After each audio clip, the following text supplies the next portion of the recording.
हरिः ओम्। श्रीमद् वाल्मीकि रामायणे अरण्यकांडे 28 सर्गः। खर के साथ श्री राम का घोर युद्ध। निहतं दूषणं दृष्ट्वा रणे त्रिशिरसा सह खरस्याप्यभवत्रासो दृष्ट्वा रामस्य विक्रमम्। त्रिशिरा सहित दूषण को रणभूमि में मारा गया देख श्री राम के पराक्रम पर दृष्टिपात करके खर को भी बड़ा भय हुआ। सदृष्ट्वा राक्षसं सैन्यम् अविशह्यं महाबलं हतमेकेन रामेण दूषणस्त्रिशिरा अपि तद्बलं हतभूयिष्ठं विमनाप्रेक्ष्य राक्षसः आससाद खरो रामं नमुचिर्वासवं यथा। एकमात्र श्री राम ने महान बलशाली और असह्य राक्षस सेना का वध कर डाला, दूषण और त्रिशिरा को भी मार गिराया तथा मेरी सेना के अधिकांश 14,000 प्रमुख वीरों को काल के गाल में भेज दिया। यह सब देख और सोचकर राक्षस खर उदास हो गया। उसने श्री राम पर उसी तरह आक्रमण किया जैसे नमुची ने इंद्र पर किया था। विकृष्य बलवच्चापम नराचान रक्तभोजनान खरक्षिक्षेप रामाय क्रुद्धानाशी विषानिव।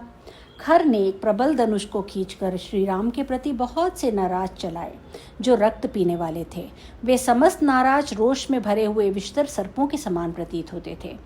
ज्याम विदुन्वन सुबहुशः शिक्षयास्त्राणि दर्शयन् चचार समरे मार्गान् शरैरथगतः खरः।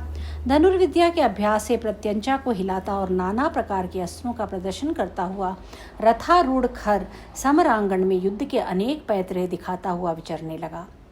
ससर्वाश्च दिशो बाणैः प्रदिशश्च महारथः पूरयामास तं दृष्ट्वा रामोऽपि सुमहद्धनुः। उस महारथी वीर ने अपने बाणों से समस्त दिशाओं और विदिशाओं को ढक दिया। उसे ऐसा करते देख श्री राम ने भी अपना विशाल धनुष उठाया और समस्त दिशाओं को बाणों से आच्छादित कर दिया। ससायकैर्दुर्विशहैर्विस्फुलिङ्गैर्रिवाग्निभिः नभश्चकारा विवरम पर्जन्य इव वृष्टिभिः। जैसे मेघ जल की आवर्षा से आकाश को ढक देता है, उसी प्रकार श्री रघुनाथ जी ने भी आग की चिंगारियों के समान दुस्सह सहायकों की वर्षा करके आकाश को ठसाठस भर दिया।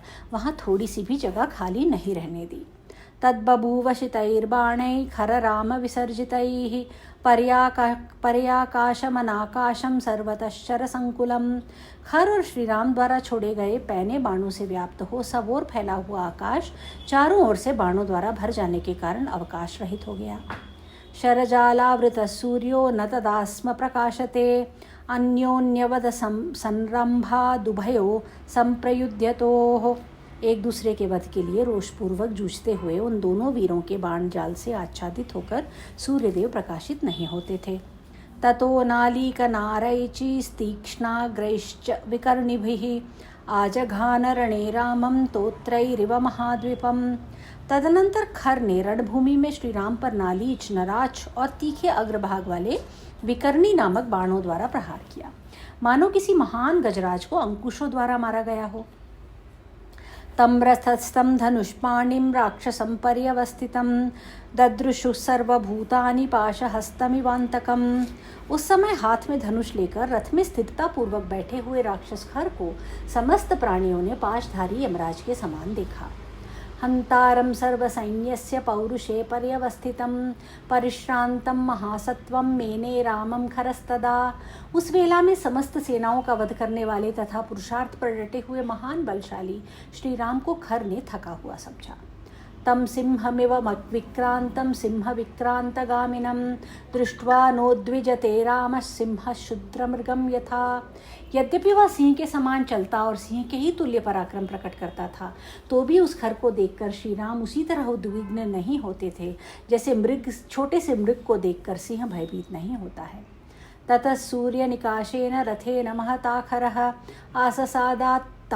आससादाथ तं रामं पतंग इव पावकम्। तत्पश्चात जैसे पतिंगा आग के पास जाता है, उसी प्रकार खर अपने सूर्य तुल्य तेजस्वी विशाल रथ के द्वारा श्री रामचंद्र जी के पास गया। ततोस्य सशरं चापं मुष्टिदेशे महात्मनः खरश्चिच्छेद रामस्य दर्शयन् हस्तलाघवम्।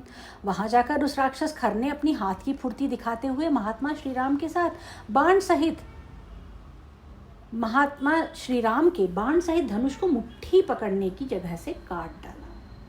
सपुनस्वपरान् सप्तशरानादय मर्मणि निजघान रणे क्रुद्ध शक्राश निसमप्रभान।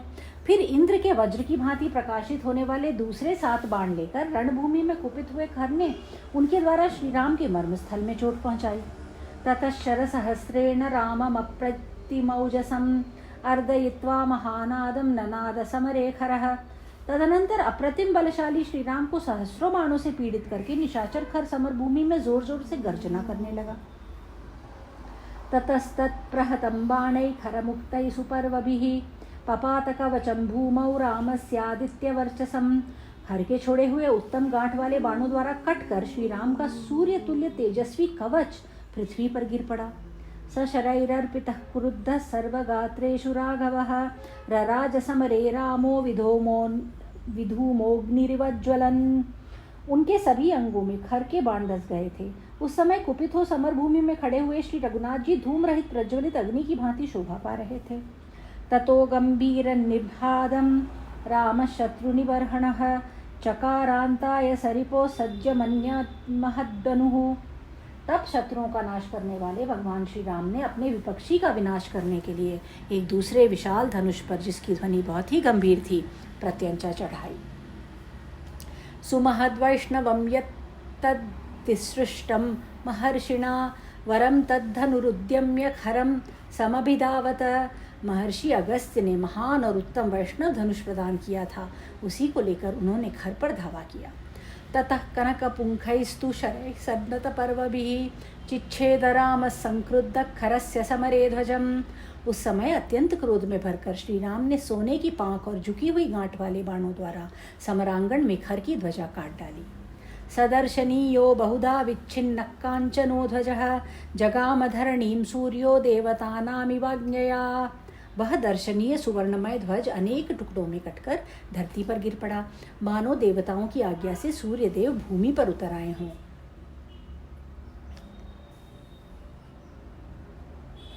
तम चतुर्भिः क्रुद्धो रामं गात्रेषु मार्गणैः विव्याधः हृदि मर्मज्ञो मातंगमिव तोमरैः। क्रोध में भरे हुए खर को मर्म स्थानों का ज्ञान था। उसने श्री राम के अंगों में, विशेषतः उनकी छाती में 4 बाण मारे, मानो किसी महावत ने गजराज पर तोमरों से प्रहार किया हो। सरामो बहुभिर्बाणैः खरकार्मुक निःसृतैः विद्यो रुधिरसिक्तांगो बभूव रुषितो भृशम्। खर के धनुष से छूटे हुए बहुसंख्यक बाणों से घायल होकर श्री राम का शरीर लहूलुहान हो गया। इससे उनको बड़ा रोष हुआ। सधनुर्धन्विनां श्रेष्ठः संगृह्य परमाहवे मुमोच परमेश्वास षट्शरानभिलक्षितान्। धनुर्धरों में श्रेष्ठ महाधनुर्धर श्री राम ने युद्ध स्थल में पूर्वोक्त श्रेष्ठ धनुष को हाथ में लेकर लक्ष्य निश्चित करके खर को 6 बाण मारे। शिरस्येकेन बाणेन द्वाभ्यां बाह्यो रथार्पयत् त्रिभिश्चंद्रार्धवक्त्रैश्च वक्षस्य भिजगान्नः। उन्होंने एक बाण उसके मस्तक में, 2 से उसकी भुजाओं में और 3 अर्धचंद्राकार बाणों से उसकी छाती में गहरी चोट पहुंचाई। ततः पंचान महातेजा नाराचान भास्करोपमान जघान राक्षसं क्रुद्धोस्त्रयोदश शिलाशितान। तत्पश्चात महातेजस्वी श्री रामचंद्र जी ने कुपित होकर उस राक्षस को शान पर तेज किए हुए और सूर्य के समान चमकने वाले 13 बाण मारे। रथस्य युगमेकेन चतुर्भिश्शबलान् हयान् षष्ठेन च शिरःसंख्ये चिच्छेदखर सारथेः। एक बाण से तो उसके रथ का जुआ काट दिया, 4 बाणों से चारों चितकबरे घोड़े मार डाले और छठे बाण से युद्ध स्थल में खर के सारथी का मस्तक काट गिराया। त्रिभिस्त्रिवेणून् बलवान् द्वाभ्यामक्षं महाबलः द्वादशेन तु बाणेन खरस्य शशरं धनुः छित्त्वा वज्रनिकाशेन राघव प्रहसिन्निव त्रयोदशेनेन्द्रसमो बिभेद समरे खरम। तत्पश्चात 3 बाणों से त्रिवेणु, जुए के आधार दंड और 2 से रथ के धुरे को खंडित करके महान शक्तिशाली और बलवान श्री राम ने 12वें बाण से खर के बाण सहित धनुष के 2 टुकड़े कर दिए। इसके बाद इंद्र के समान तेजस्वी श्री राघवेंद्र ने हंसते हंसते वज्रतुल्य 13वें बाण के द्वारा समरांगण में खर को घायल कर दिया। प्रभग्नधन्वा विरथो हताश्वो हतसारथिः गदापाणिरवप्लुत्य तस्थौ भूमौ खरस्तदा। धनुष के खंडित होने, रथ के टूटने, घोड़ों के मारे जाने और सारथी के भी नष्ट हो जाने पर खर उस समय हाथ में गदा ले रथ से कूदकर धरती पर खड़ा हो गया। तत्कर्म रामस्य महारथस्य समेत्य देवाश्च महर्षयश्च अपूजयन् प्राञ्जलयः प्रहृष्टास्तदा विमानाग्रगता समेता। उस अवसर पर विमान पर बैठे हुए देवता और महर्षि हर्ष से उत्फुल्ल हो परस्पर मिलकर हाथ जोड़ महारथी श्री राम के उस कर्म की भूरी भूरी प्रशंसा करने लगे। इत्यार्षे श्रीमद् रामायणे वाल्मीकि आदि काव्ये अरण्यकांडे 28 सर्गः 39 सर्गः। श्री राम का खर को फटकारना तथा खर का भी उन्हें कठोर उत्तर देकर उनके ऊपर गदा का प्रहार करना और श्री राम द्वारा उस गदा का खंडन। खरन्तु विरथं रामो गदापाणिमवस्थितं मृदुपूर्वं महातेजा परुषं वाक्यमब्रवीत्। खर को रथीन होकर गदा हाथ में लिए सामने उपस्थित देख महातेजस्वी भगवान श्री राम पहले कोमल और फिर कठोर वाणी में बोले। गजाश्वरथ संबाधे बले महति तिष्ठता कृतं ते दारुणं कर्म सर्वलोकजुगुप्सितम् उद्वेजनीयो भूतानां नृशंसः पापकर्म कृत् त्रयाणामपि लोकानाम् ईश्वरोऽपि न तिष्ठति कर्मलोकविरुद्धं तु कुर्वाणं क्षणदाचर तीक्ष्णं सर्वजनो हन्ति सर्पं दुष्टमिव गतम्। निशाचर, हाथी घोड़े और रथों से भरी हुई विशाल सेना के बीच में खड़े रहकर असंख्य राक्षसों के स्वामित्व का अभिमान लेकर तूने सदा जो क्रूरतापूर्ण कर्म किया है उसकी समस्त लोकों द्वारा निंदा हुई है। जो समस्त प्राणियों को उद्वेग में डालने वाला क्रूर और पापाचारी है वह तीनों लोगों का ईश्वर हो तो भी अधिक काल तक टिक नहीं सकता। जो लोक विरोधी कठोर कर्म करने वाला है उसे सब लोग सामने आए हुए दुष्ट सर्प की भांति मारते हैं। लोभात् पापानि कुर्वाण कामाद् वायो न बुध्यते हृष्टः पश्यति तस्यांतं ब्राह्मणी करकादिव। जो वस्तु प्राप्त नहीं हुई है उसकी इच्छा को काम कहते हैं और प्राप्त हुई वस्तु को अधिक से अधिक संख्या में पाने की इच्छा का नाम लोभ है। जो काम अथवा लोभ से प्रेरित हो पाप करता है और उसके विनाशकारी परिणाम को नहीं समझता है, उल्टे उस पाप में हर्ष का अनुभव करता है, वह उसी प्रकार अपना विनाश रूप परिणाम देखता है जैसे वर्षा के साथ गिरे हुए ओले को खाकर ब्राह्मणी रक्तपुच्छिका नाम वाली कीड़ी अपना विनाश देखती है। लाल पूंछ वाली एक कीड़ी होती है जो ओला खा लेने पर मर जाती है, वह उसके लिए विष का काम करता है। यह बात लोक में प्रसिद्ध है। वसतो दंडकारण्ये तापसान् धर्मचारिणः किन्नु हत्वा महाभागान् फलं प्राप्स्यसि राक्षस। राक्षस, दंडकारण्य में निवास करने वाले तपस्या में संलग्न धर्मपारायण महाभाग मुनियों की हत्या करके ना जाने तू कौन सा फल पाएगा। न चिरं पापकर्माण क्रूरा लोकजुगुप्सिताः ऐश्वर्य प्राप्य तिष्ठन्ति शीर्णमूला इव द्रुमाः। जिनकी जड़ खोखली हो गई हो वे वृक्ष जैसे अधिक काल तक नहीं खड़े रह सकते। उसी प्रकार पाप कर्म करने वाले लोक निंदित क्रूर पुरुष किसी पूर्व पुण्य के प्रभाव से ऐश्वर्य को पाकर भी चिरकाल तक उसमें प्रतिष्ठित नहीं रह पाते, उससे भ्रष्ट हो जाते हैं। अवश्यं लभते कर्ता फलं पापस्य कर्मणः घोरं पर्यागते काले द्रुमः पुष्यमिवार्तवम्। जैसे समय आने पर वृक्ष में ऋतु के अनुसार फूल लगते ही हैं, उसी प्रकार पाप कर्म करने वाले पुरुष को समयानुसार अपने उस पाप कर्म का भयंकर फल अवश्य ही प्राप्त होता है। न चिरात् प्राप्यते लोके पापानां कर्मणां फलं सविषाणामि विद्वान्नानां भुक्तानां क्षणदाचर। निशाचर, जैसे खाए हुए विष मिश्रित अन्न का परिणाम तुरंत ही भोगना पड़ता है, उसी प्रकार लोक में किए गए पाप कर्मों का फल शीघ्र ही प्राप्त होता है। पापमाचरतां घोरं लोकस्याप्रियमिच्छताम् अहमासादितो राज्ञा प्राणान् हन्तुं निशाचर। राक्षस, जो संसार का बुरा चाहते हुए घोर पाप कर्म में लगे हुए हैं, उन्हें तब प्राण दंड देने के लिए मेरे पिता महाराज दशरथ ने मुझे यहाँ वन में भेजा है। अद्य भित्वा मया मुक्ता शरा कांचन भूषणाः विदार्याति पतिष्यन्ति वल्मीकमिव पन्नगाः। आज मेरे छोड़े हुए सुवर्ण भूषित बाण जैसे सर्प बांबी को फेंक कर निकलते हैं, उसी प्रकार तेरे शरीर को फाड़कर पृथ्वी को भी विदीर्ण करके पाताल में जा गिरेंगे। ये त्वया दंडकारण्ये भक्षिता धर्मचारिणः तानद्य निहतः संख्ये ससैन्योऽनुगमिष्यसि। तूने दंडकारण्य में जिन धर्मपारायण ऋषियों का भक्षण किया है, आज युद्ध में मारा जाकर सेना सहित तू भी उन्हीं का अनुसरण करेगा। अद्य त्वां निहतं बाणैः पश्यन्तु परमर्षयः निरयस्थं विमानस्था ये त्वया निहता पुरा। पहले तूने जिनका वध किया है वे महर्षि विमान पर बैठकर आज तुझे मेरे बाणों से मारा गया और नरक तुल्य कष्ट भोगता हुआ देखें। प्रहरस्व यथा कामं कुरु यत्रं कुलाधम अद्य ते पातयिष्यामि शिरस्तालफलं यथा। कुलाधम, तेरी जितनी इच्छा हो प्रहार कर, जितना संभव हो मुझे परास्त करने का प्रयत्न कर, किंतु आज मैं तेरे मस्तक को ताड़ के फल की भांति अवश्य काट गिराऊंगा। एवमुक्त मुक्तस्तु रामेण क्रुद्धः संरक्तलोचनः प्रत्युवाच ततो रामं प्रहसन् क्रोधमूर्छितः। श्री राम के ऐसा कहने पर खर कुपित उठा, उसकी आंखें लाल हो गई। वह क्रोध से अचेत सा होकर हंसता हुआ श्री राम को इस प्रकार उत्तर देने लगा। प्राकृतान् राक्षसान् हत्वा युद्धे दशरथात्मज आत्मना कथमात्मानम् अप्रशंस्यं प्रशंससि। दशरथ कुमार, तुम साधारण राक्षसों को युद्ध में मारकर स्वयं ही अपनी इतनी प्रशंसा कैसे कर रहे हो? तुम प्रशंसा के योग्य कदापि नहीं हो। विक्रांता बलवंतो वा ये भवन्ति नरर्षभाः कथयन्ति न ते किंचित तेजसा चाति गर्विताः। जो श्रेष्ठ पुरुष पराक्रमी अथवा बलवान होते हैं वे अपने प्रताप के कारण अधिक घमंड में भरकर कोई बात नहीं कहते हैं, अपने विषय में मौन ही रहते हैं। प्राकृतास्त्वकृतात्मानो लोके क्षत्रिय पांसनाः निरर्थकं विकथन्ते यथा राम विकत्ससे। राम, जो क्षुद्र अजित आत्मा और क्षत्रिय कुल कलंक होते हैं वे ही संसार में अपनी बड़ाई के लिए व्यर्थ जींग हाका करते हैं, जैसे इस समय तुम अपने विषय में बढ़ बढ़कर बातें बना रहे हो। कुलं व्यपदिशन् वीरः समरे को विधास्यति मृत्युकाले तु संप्राप्ते स्वयं अप्रस्तवेस्तवम्। जबकि मृत्यु के समान युद्ध का अवसर उपस्थित है, ऐसे समय में बिना किसी प्रस्ताव के ही समरांगण में कौन वीर अपनी कुलीनता प्रकट करता हुआ आप ही अपनी स्तुति करेगा।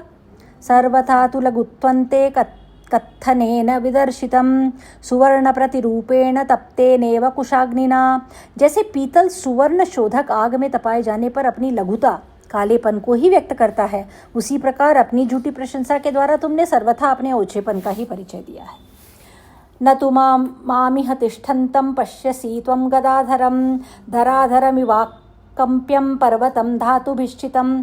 क्या तुम नहीं देखते कि मैं नाना प्रकार के धातुओं की खानों से युक्त तथा पृथ्वी को धारण करने वाले अविचल कुल पर्वत के समान यहाँ स्थिर भाव से तुम्हारे सामने गदा लेकर खड़ा हूँ। पर्याप्तोऽहं गदापाणिर्हन्तुं प्राणान् रणे तव त्रयाणामपि लोकानां पाशहस्त इवान्तकः। मैं अकेला ही पाशधारी यमराज की भांति गदा हाथ में लेकर रणभूमि में तुम्हारे और 3 लोकों के भी प्राण लेने की शक्ति रखता हूँ। कामं बह्वपि वक्तव्यं त्वयि वक्ष्यामि न त्वहम् अस्तं प्राप्नोति सविता युद्ध विघ्नस्ततो भवेत्। यद्यपि तुम्हारे विषय में मैं इच्छानुसार बहुत कुछ कह सकता हूँ, तथापि इस समय कुछ नहीं कहूँगा, क्योंकि सूर्य देव अस्ताचल को जा रहे हैं, अतः युद्ध में विघ्न पड़ जाएगा। 14 सहस्राणि राक्षसानां हतानि ते त्वद्विनाशात् करोम्यद्य तेषामश्रुप्रमार्जनम्। तुमने 14,000 राक्षसों का संहार किया है, अतः आज तुम्हारा भी विनाश करके मैं उन सबके आंसू पोंछूंगा, उनकी मौत का बदला चुकाऊंगा।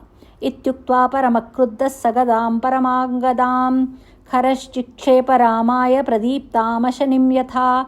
ऐसा कहकर अत्यंत क्रोध से भरे हुए खर ने उत्तम वलय, कड़े से विभूषित तथा प्रज्वलित वज्र के समान भयंकर गदा को श्री रामचंद्र जी के ऊपर चलाया।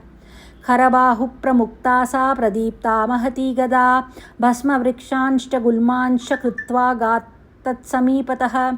खर के हाथों से छूटी हुई वह दीप्तमान विशाल गदा वृक्षों और लताओं को भस्म करके उनके समीप जा पहुंची।